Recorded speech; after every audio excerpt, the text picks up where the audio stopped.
This is Skyler, the Cane Corso. She's 5 months old with Zulu.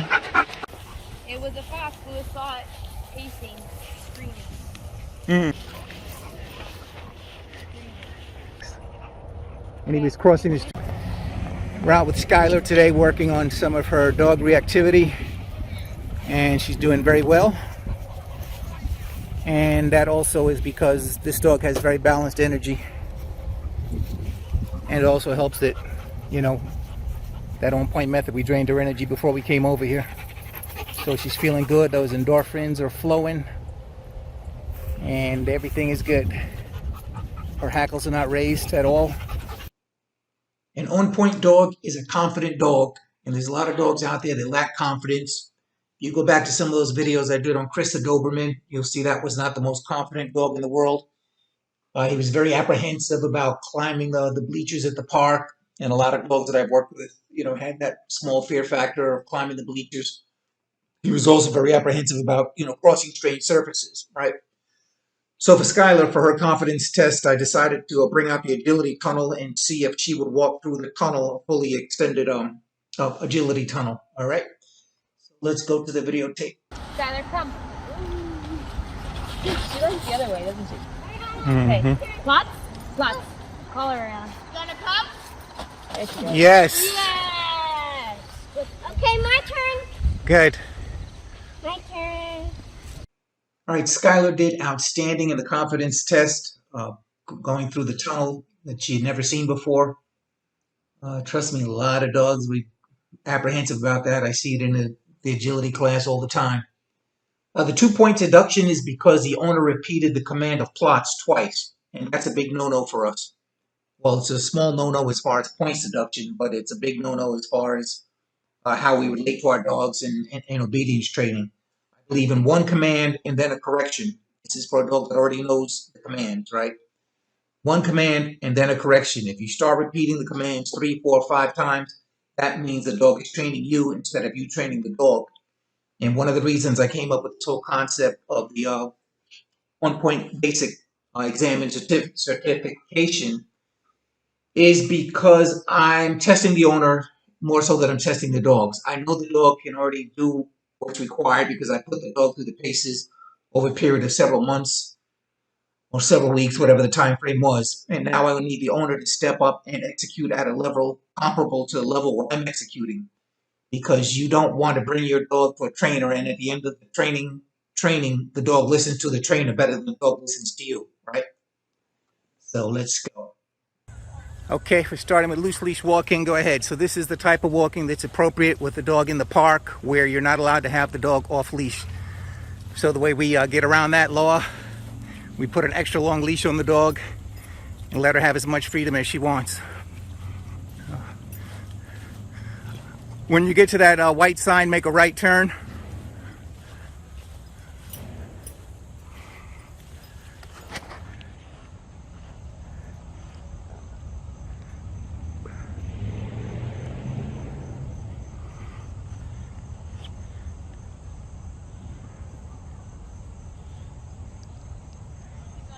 Now come back this way.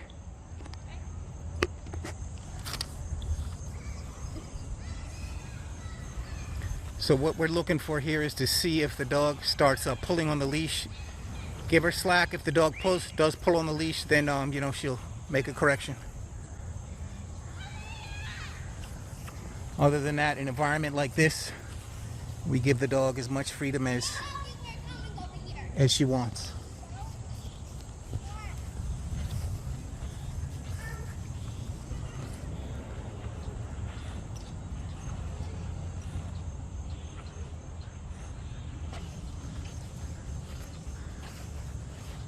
Okay, exercise complete. Loose leash walking is appropriate in parks, fields, hiking trails, anywhere where the dog is technically not supposed to be off leash, okay? So the dog can do anything it wants. It can wander forward. It can go back. It can smell the ground. We're not looking for the dog to be in a tight heel position, and we're not looking for the dog to be focused on us. I don't see why some people would insist that the dog focus on them when you're in an environment like this. It's just crazy to me. But And the dog did very well on this. Now, the only thing the dog is not allowed to do is to pull on that leash. That's like a 15-foot leash, I believe. The dog can go to the end of it, but the dog cannot pull on the leash. If the dog pulls on the leash, that is still not a failure. What I'd be looking for at that point is for the owner to make the appropriate correction. And the appropriate correction in this case would be a wrist pop. And so the final score is a 9 out of 10. And that is only because the owner held her left arm up really, really high. I would like to see her relax that left arm more, because that could become very impractical after you go on a certain distance, right? Unless you're looking for a shoulder workout. So good job there, 9 out of 10. Okay, this is to simulate walking on the street with the dog in a much tighter heel position than loose leash walking. Okay, begin walking forward. When you get to the half court line, make a left.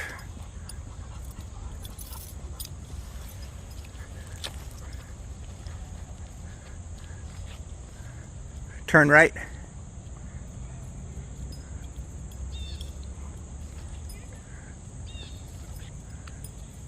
Make another right at that line. Turn right at this line. Make a left.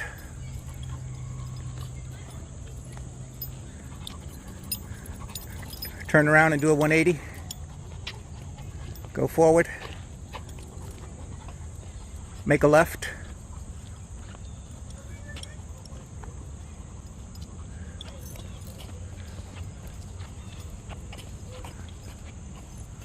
Stop.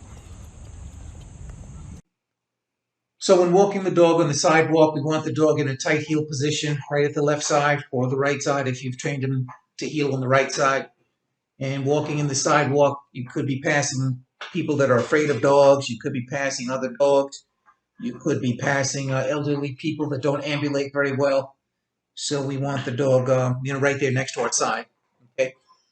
And they did well in this part of the test. A couple of times the dog tried to veer off. And again, that's not a failure. What we're looking for is the owner to bring the dog right back into position, what she did, very smoothly. So that was perfect in my opinion. And that is a 10 out of 10 on what I call street leash walking. You bring your dog into the center of the cones.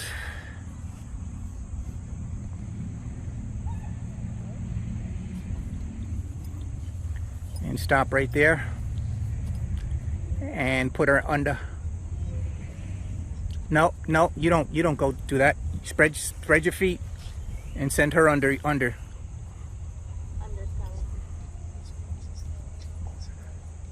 Okay, figure 8 between the cones.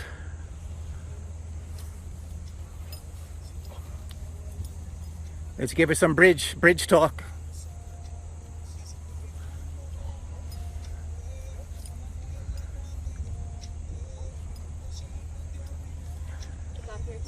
Face that way. So do one more cone. Do one more cone so you can face that way when you stop. Oh yeah.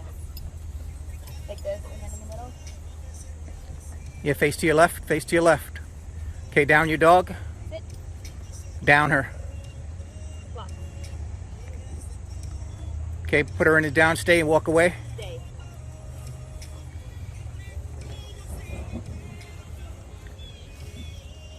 Okay, right there. Turn around. Jumping jacks. Okay, return to your dog. Step over her. Put her back down. Put her back down. Block. Okay, step to healing position. Block. Sit healing. Yep. Like that. Okay, good. Exercise complete. Okay, figure 8 between the cones off leash.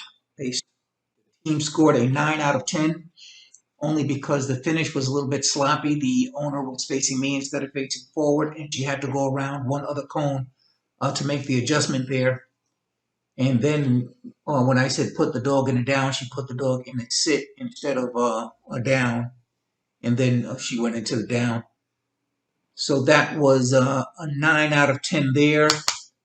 And then the downstay with distractions. The distraction being the children that were playing in the park, but and also the jumping jacks, right? That's why we do the jumping jacks as a distraction.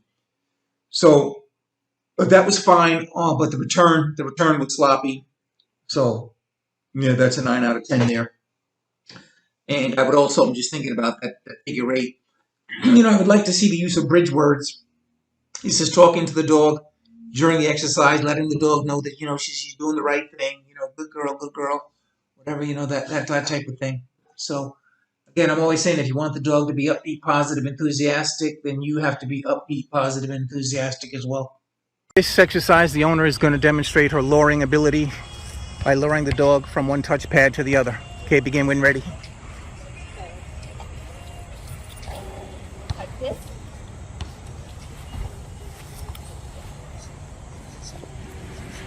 Touch this. Touch. Take it to the other one.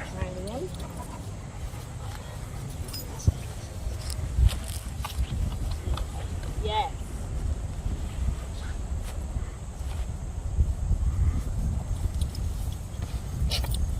Another touch.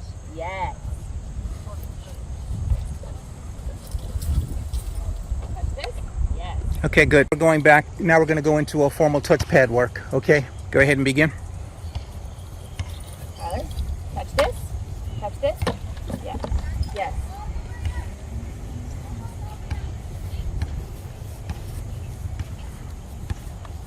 Yes. Get that other paw up there. Skyler, touch this. Yes. Yes. Very good. Yes. Good girl. Yes. Good girl. That one is going to be too small for her. Okay. You want to try that one again? Yeah, do it once more. Okay. Skyler, touch this. Yes.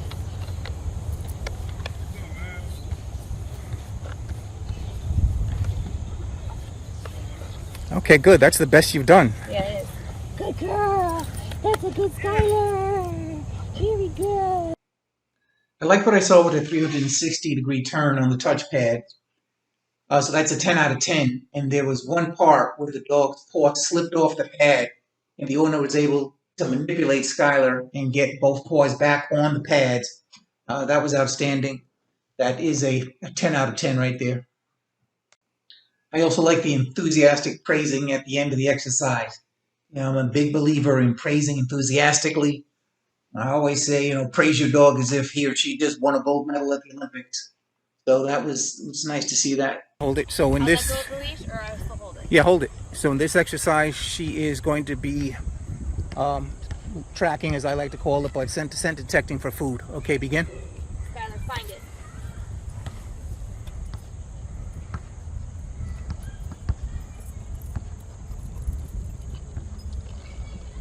Yes. Yes. Good girl. Very good, Skyler. Very good. So recreational tracking or scent detection. I mean, we're not really tracking in the sense of laying out a track. So I just, use that word loosely. But 10 out of 10 there, no issues. The dog did good there. Very good. And the dog can go up to a 10 cup. So we can lay 10 cups out there and only one of them will have either food or a ball in there. And the dog can find it with no problem. So good job there. Okay, now we're going to be looking at the Skyler's prey drive. Cane Corso with true Corso temperament should have good play drive. Packing!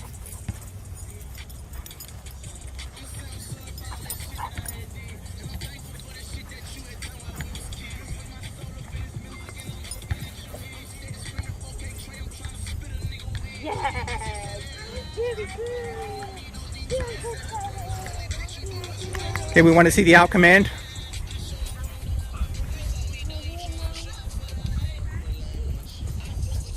Out.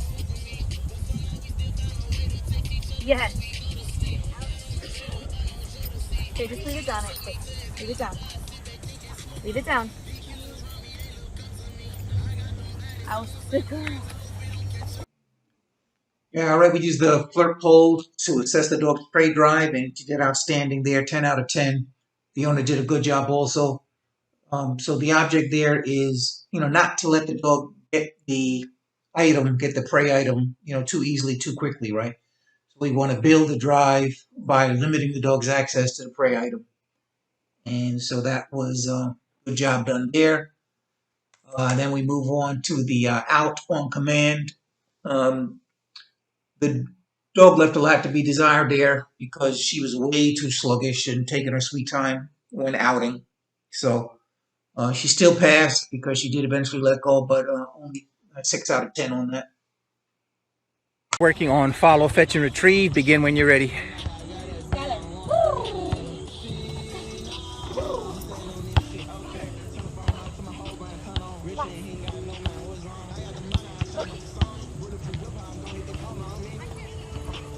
Good girl, Skyler.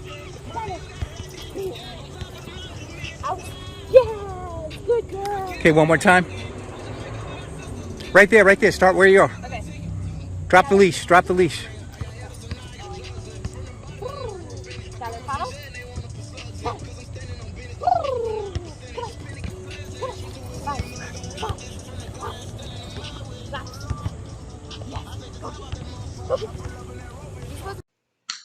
So the follow, fetch, and retrieve. Follow, the team scored a 9 out of 10 because the first time the owner neglected to give a verbal command.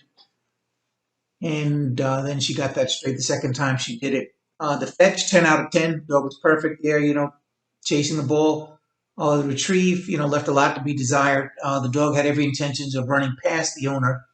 The owner basically had to stick her hand out and stop the dog and then give her the out command. So that retrieve needs work. But, fetch and retrieve is a great exercise for dogs because it provides physical exercise as well as an outlet for their prey drive.